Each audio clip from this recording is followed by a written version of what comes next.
திருப்பலி வாசகங்கள் ஜூன் 15, 2026. பொதுக்காலம் 11ஆம் வாரம் திங்கள். முதல் வாசகம் அரசர்கள் முதல் நூலிலிருந்து வாசகம். அந்நாள்களில் இஸ்ரயேலனாகிய நாபோத்துக்கு இஸ்ரயேலில் சமாரிய அரசன் ஆகாபின் அரண்மனை அருகில் ஒரு திராட்சைத் தோட்டம் இருந்தது. ஆகாபு நாபோத்திடம், உன் திராட்சைத் தோட்டம் என் அரண்மனை அருகில் இருப்பதால் நான் அதை காய்கறித் தோட்டம் ஆக்கும்படி என்னிடம் கொடுத்துவிடு. அதற்கு பதிலாய் அதைவிட நல்ல திராட்சைத் தோட்டத்தை உனக்கு தருவேன். உனக்கு விருப்பமானால் அதன் விலையை வெள்ளியாக தருகிறேன் என்றான். அதற்கு நாபோத்து ஆகாபிடம், என் மூதாதையரின் உரிமைச் சொத்தை நான் உமக்கு கொடாதவாறு ஆண்டவர் என்னை காப்பாராக என்றான். என் மூதாதையரின் உரிமைச் சொத்தை உமக்கு கொடுக்க மாட்டேன் என்று இஸ்ரயேலனாகிய நாபோத்து தன்னிடம் சொன்ன வார்த்தைகளை முன்னிட்டு ஆகாபு ஆத்திரத்துடனும் கோபத்துடனும் தன் அரண்மனைக்கு வந்தான். முகத்தை திருப்பிக் கொண்டு தன் கட்டிலில் படுத்து கிடந்தான். உணவருந்த மறுத்துவிட்டான். அப்போது அவனுடைய மனைவி யேசபேல் அவனிடம் வந்து, நீர் ஏன் மனம் சோர்ந்திருக்கிறீர்? ஏன் உணவருந்தவில்லை என்று அவனைக் கேட்டாள். அதற்கு அவன் அவளிடம், நான் இஸ்ரயேலனாகிய நாபோத்திடம் பேசினேன். உன் திராட்சைத் தோட்டத்தை அதற்கான வெள்ளிக்கு எனக்கு கொடுத்துவிடு. உனக்கு விருப்பமானால் அதற்கு பதிலாக வேறு திராட்சைத் தோட்டத்தை தருவேன் என்றேன். அதற்கு அவன், என் திராட்சைத் தோட்டத்தை உமக்கு தர மாட்டேன் என்று சொல்லிவிட்டான் என்றான். அப்போது அவன் மனைவி யேசபேல் அவனை நோக்கி, இஸ்ரயேலின் அரசராகிய நீர் இப்படியா நடந்து கொள்வது? எழுந்திருந்து உணவருந்தி மனமகிழ்வாய் இரும். இஸ்ரயேலனாகிய நாபோத்தின் திராட்சைத் தோட்டத்தை நானே உம்மிடம் ஒப்படைக்கிறேன் என்றாள். எனவே அவள் ஆகாபின் பெயரால் மடல்கள் எழுதி அவற்றில் அவரது முத்திரையை பொறித்து அம்மடல்களை நாபோத்துடன் நகரில் குடியிருந்த பெரியோருக்கும் உயர்குடி மக்களுக்கும் அனுப்பினாள். அம்மடல்களில் அவள், நீங்கள் ஒரு நோன்பு அறிவித்து நாபோத்தை மக்கள் முன்னிலையில் அமரச் செய்யுங்கள். அவனுக்கு எதிராய் இழி மனிதர் இருவரை ஏவிவிட்டு, நீ கடவுளையும் அரசரையும் பழித்துரைத்தாய் என்று அவன் மீது குற்றம் சாட்டச் செய்யுங்கள்.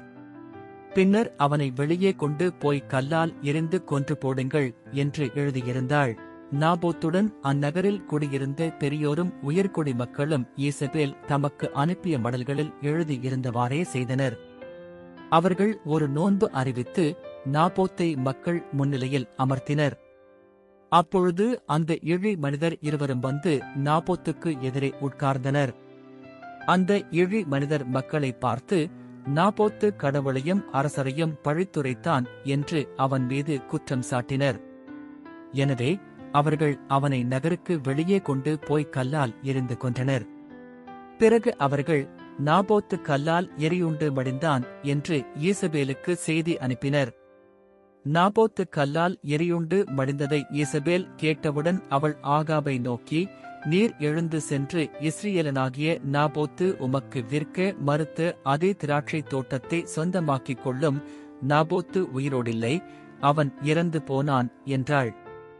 நாபோத்து இறந்து போனதை ஆகாபு கேட்டு, இஸ்ரயேலனாகிய நாபோத்தின் திராட்சைத் தோட்டத்தை உடைமையாக்கிக் கொள்ள புறப்பட்டு போனான். ஆண்டவரின் அருள்வாக்கு. இறைவா உமக்கு நன்றி. பதிலுரை பாடல். பல்லவி. ஆண்டவரே, என் பெருமூச்சை கவனித்தருளும். ஆண்டவரே, என் விண்ணப்பத்திற்கு செவிசாய்த்தருளும். என் பெருமூச்சை கவனித்தருளும். என் அரசரே, என் கடவுளே, என் கெஞ்சும் குரலை உற்று கேளும். பல்லவி. ஆண்டவரே, என் பெருமூச்சை கவனித்தருளும். ஏனெனில் நீர் பொல்லாங்கை பார்த்து மகிழும் இறைவன் இல்லை. உமது முன்னிலையில் தீமைக்கு இடமில்லை. ஆணவமிக்கோர் உமது கண்முன் நிற்க மாட்டார். பல்லவி. ஆண்டவரே, என் பெருமூச்சை கவனித்தருளும். தீங்கிழைக்கும் அனைவரையும் நீர் வெறுக்கின்றீர். பொய் பேசுவோரை நீர் அழித்திடுவீர். கொலை வெறியரையும் வஞ்சகரையும் அருவருக்கின்றீர். பல்லவி. ஆண்டவரே, என் பெருமூச்சை கவனித்தருளும். நற்செய்திக்கு முன் வாழ்த்துளி. அல்லேலுயா, அல்லேலுயா. என் காலடைக்கு உம் வாக்கே விளக்கு, என் பாதைக்கு ஒளியும் அதுவே. அல்லேலுயா. நற்செய்தி வாசகம். மத்தேயு எழுதிய தூய நற்செய்தியிலிருந்து வாசகம். அக்காலத்தில் இயேசு தம் சீடரை நோக்கிக் கூறியது, கண்ணுக்குக் கண், பல்லுக்குப் பல் என்று கூறப்பட்டிருப்பதை கேள்விப்பட்டிருக்கிறீர்கள். ஆனால் நான் உங்களுக்குச் சொல்கிறேன், தீமை செய்பவரை எதிர்க்க வேண்டாம். மாறாக, உங்களை வலக்கன்னத்தில் அறைப்பவருக்கு மறு கன்னத்தையும் திருப்பிக் காட்டுங்கள். ஒருவர் உங்களுக்கு எதிராக வழக்கு தொடுத்து உங்கள் அங்கியை எடுத்துக்கொள்ள விரும்பினால் உங்கள் மேலுடையையும் அவர் எடுத்துக்கொள்ள விட்டுவிடுங்கள். எவராவது உங்களை ஒரு கல் தொலை வர கட்டாயப்படுத்தினால் அவரோடு 2 கல் தொலை செல்லுங்கள். உங்களிடம் கேட்கிறவருக்கு கொடுங்கள், கடன் வாங்க விரும்புகிறவருக்கு முகம் கோணாதீர்கள். ஆண்டவரின் அருள்வாக்கு. கிறிஸ்துவே உமக்கு புகழ்.